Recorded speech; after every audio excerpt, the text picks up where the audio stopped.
We're with Senator Barbara Buono. Senator, thank you for speaking with Blue Jersey.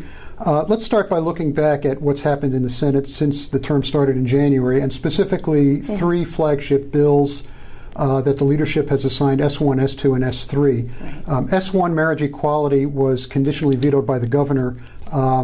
He says he wants a referendum on civil rights. Will there be enough votes this session to override his veto? I certainly hope so. It has yet to be seen that Republicans will break the ranks, but, they did. There were three that did vote in favor of a very uncontroversial measure, I thought, which was just calling on Congress to pass the Paycheck Equity Act. And there were three that voted along with the Democrats on that. It's possible they'll gain some courage, but I'm not counting on it. Okay. S2, shared services, there's an odd troika of sponsors, Sweeney, Carrillos, and O'Toole. It's in the Senate Budget and Appropriations Committee. Shared services seems like a good goal, but is this bill going anywhere? Well, it's hit a logjam because of the issue with respect to civil service and suspending civil service. I don't sit on the Budget Committee any longer, so I know that Senator Sarlo, Chairman Sarlo, and Senate President Sweeney and others have been working hard to come to terms with that element of the legislation, and we'll see. Okay. Finally, S3, to increase the minimum wage, for which you are a co-sponsor. Yes. That's also in the Senate Budget Committee right now. Yeah. The governor says he would veto that bill because the minimum wage is tied to the Consumer Price Index. Right. What's your response? Well, obviously, I don't support the governor's position, but Senator Cody has already acquiesced that he would take that portion of the legislation, remove that, amend the legislation so that you would take out the automatic escalator, which I think is, it's if it's a necessary compromise to get the governor to sign it, then I'm on board. Okay. Moving on to some of the bills that are currently in progress, or some of the activities that are going on in Trenton. Governor Christie wants to take funds that are allocated for affordable housing and use them to balance the budget so that he can give tax breaks to the wealthy. The courts have agreed that he can reappropriate these funds provided the municipalities go through some appeal process. Looking at it in general, in terms of where the administration is going, is the Mount Laurel decision being eroded away? Well, there's a few issues here. First of all, I called up Mayor Mirnoff, who was part of the consortium of mayors that argued the case before the appeals court, and I congratulated her. And we were happy that the appeals court had said no to this budget gimmick of Governor Christie's to plug a hole in the budget, and that in fact that this is money that the towns collected from developers, and this is money that was rightfully set aside to create low and moderate income housing. The governor can't just go in and seize it. So I was pleased that the court has now said that towns, in order for the governor to seize this money, first he has to go to the towns and let them know, notify them, and then they get to appeal it. The interesting thing is that they get to appeal it to COA, which at this point has become almost a ghost entity. I don't believe they've met for quite some time. So I think we're headed in the right direction. The court has once again stopped the governor in his tracks and said you can't overreach. This is money that was rightfully set aside for a valid government purpose. I think that if Governor Christie had his way in terms of Supreme Court nominees, that Mount Laurel would be out the window. I don't necessarily see that the governor's action on the $200 million that he was seeking to seize from the town really has any relevance to that issue. But we'll see. The governor actually came up with another Supreme Court nominee just a few days ago, and so we'll see where that's going. Okay, and I'll have a question for you on that in a few minutes. Okay. But if the governor seizes that money, and since the towns have to comply with the Mount Laurel decision anyway, won't they have to come up with that money elsewhere? They will, yeah. But the fact of the matter is the third round rules have been thrown out by the court. We're in the worst possible position now in terms of affordable housing because towns don't know what their obligation is. We're in the state of such indecisiveness, it's hard for the towns to know what direction to go in. Yes, and to answer your question directly, that would eliminate a source of funding for affordable housing. But in terms of knowing where to go, knowing what the plan is, knowing what their obligation is, it's very difficult for towns to commit that money. Okay. Moving on to health care, the Affordable Care Act has been upheld by the U.S. Supreme Court, but the governor has vetoed the health care exchange bill. What should be the next step in Trenton? Oh, the governor has really, been playing some political games with this. We have until 2 weeks after the general election in November to signal to the federal government that we, in fact, New Jersey wants to set up our own exchanges. The governor has said, and according to people that I know that are close to the administration is working on, legislation to create exchanges. But again, it's up in the air whether or not New Jersey will have our own exchange and take the year's funding from the federal government to help subsidize that, or allow the federal government to set up the exchanges. I know Senator Vitale, who is the prime sponsor of the original piece of legislation, is working on legislation at this point in time, and hopefully the governor and the legislature will hopefully come to a meeting of the minds on that. But the governor's playing games with this. He said he's not going to make a decision whether or not New Jersey should set up our own exchanges until after the election. And people have speculated, I guess you'd say, that he's waiting to see the outcome of the election to make that decision. And I think that is, that's a bad reason to take the time now. We really need the time to set up an exchange. It's a complex process. We should be focused on that and not playing political games to see what the outcome of the presidential election is going to be first. So I know we're pressing the governor's office to set up the exchange, and hopefully we'll come together a meeting of the minds, and the governor will come along with us on that. What's the impact on the average New Jerseyan if we go to the federal exchanges?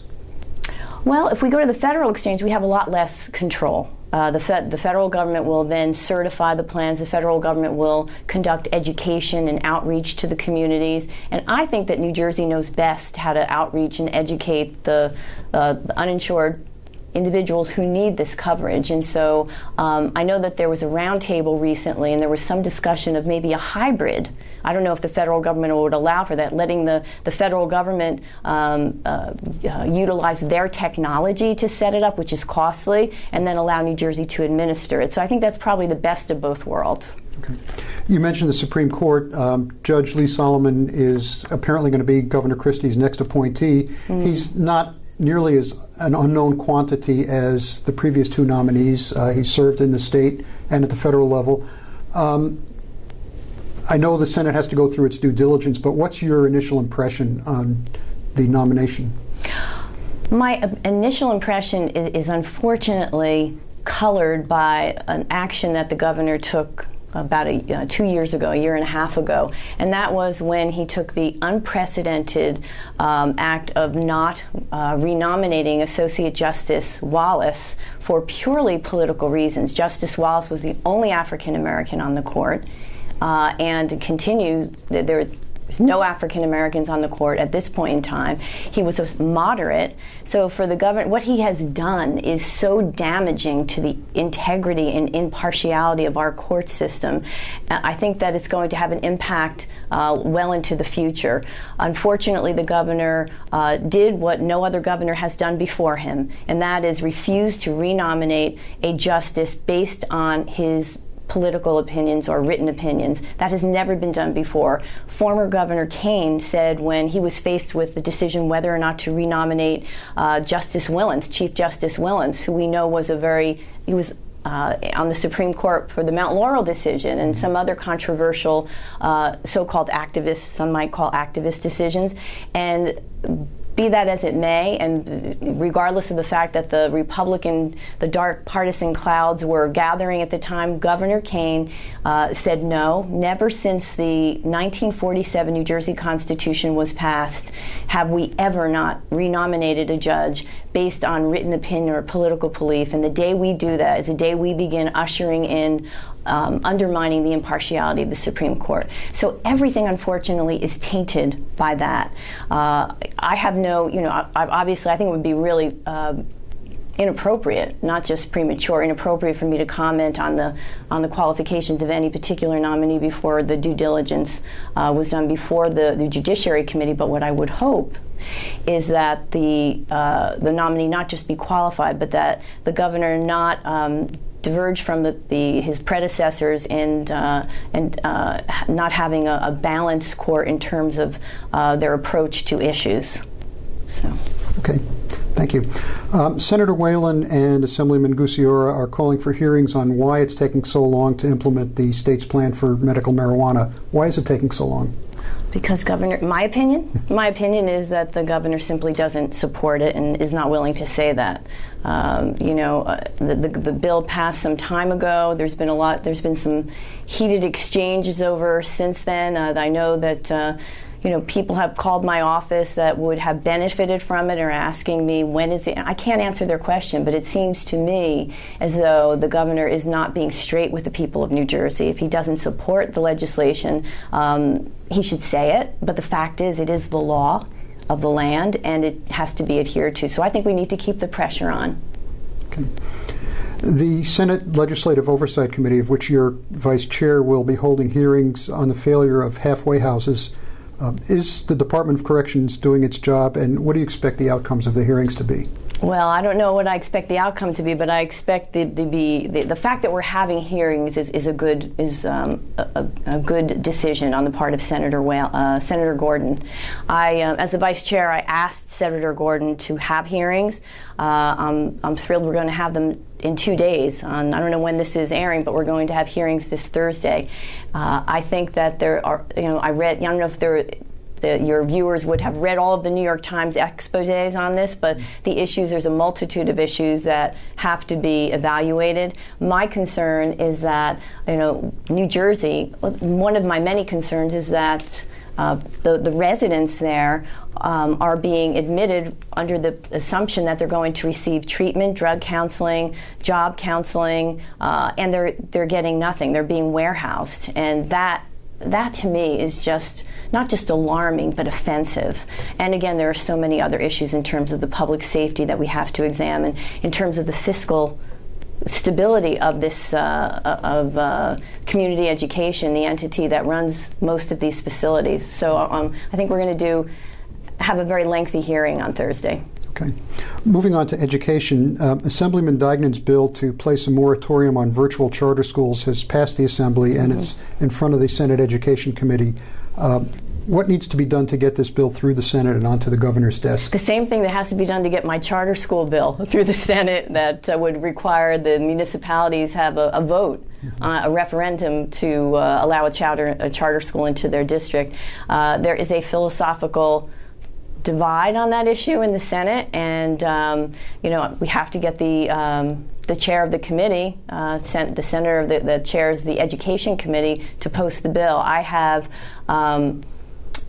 tried my best with the Senate President and the chairman of the committee to get my bill posted, and I certainly hope that Assemblyman Dignan gets his bill posted as well, because I don't think that the charter school bill, the original charter school bill, at the time did not envision this kind of charter school, virtual charter school, and I have grave concerns regarding it. Okay. Also, Senator Ruiz passed with the help obviously of others, passed a tenure bill, a tenure reform bill. It's sitting on the governor's desk. Why is he waiting? I'm not going to speculate. The governor, I'm sure he'll sign it when he's ready, and it seemed as though I think he'll sign it only because every single Republican voted in favor of it, so I think that should have alerted us to the direction the bill's headed in. Okay. Last question has to do with politics. What do Democrats have to do now to gear up for the 2013 gubernatorial campaign, whether or not Governor Christie runs for re-election? Well, I'd rather talk about the governor's record because I'm in my legislative office. I don't really want to talk politics in terms of election, but I will talk about the governor's record. Okay. If, in fact, the governor decides to run for re-election, which he has said he will, I think it's important for the people of New Jersey to evaluate his record. What the governor has done, his approach has been, the best defense is a loud and aggressive offense. And by getting out there and being, boisterous and offensive and calling names, I think the governor's tact is that he's hoping that the people of New Jersey will forget that he has done nothing to create jobs and to improve the economy. He has no plan to reduce property taxes. He wants the people of New Jersey to forget that property taxes under his tenure have risen. That's just the first 2 years, 20%. That property tax is still the largest issue for the people of New Jersey. That property taxes take up a larger chunk of the family's income now than in any previous governorship. He wants the people of New Jersey to forget that New Jersey was at the bottom of the barrel, number 47th in terms of economic growth just last year. So I think it's important for people to examine the issues on their merit. The governor's idea, his proposal for economic growth is the long discredited trickle-down tax the wealthy. And it doesn't. It's been discredited a long time ago. Tax the wealthy, roll back environmental regulations, pull the plug on ARC, underfund Transportation Trust Fund, and for what? I mean, I think this plays well among the Mitt Romney Vice Presidential Search Committee, but it doesn't play well with the people of New Jersey. And I think that when people sit down and evaluate the governor's records on his merit, it will be lacking. Senator Buono, thank you very much. Thanks.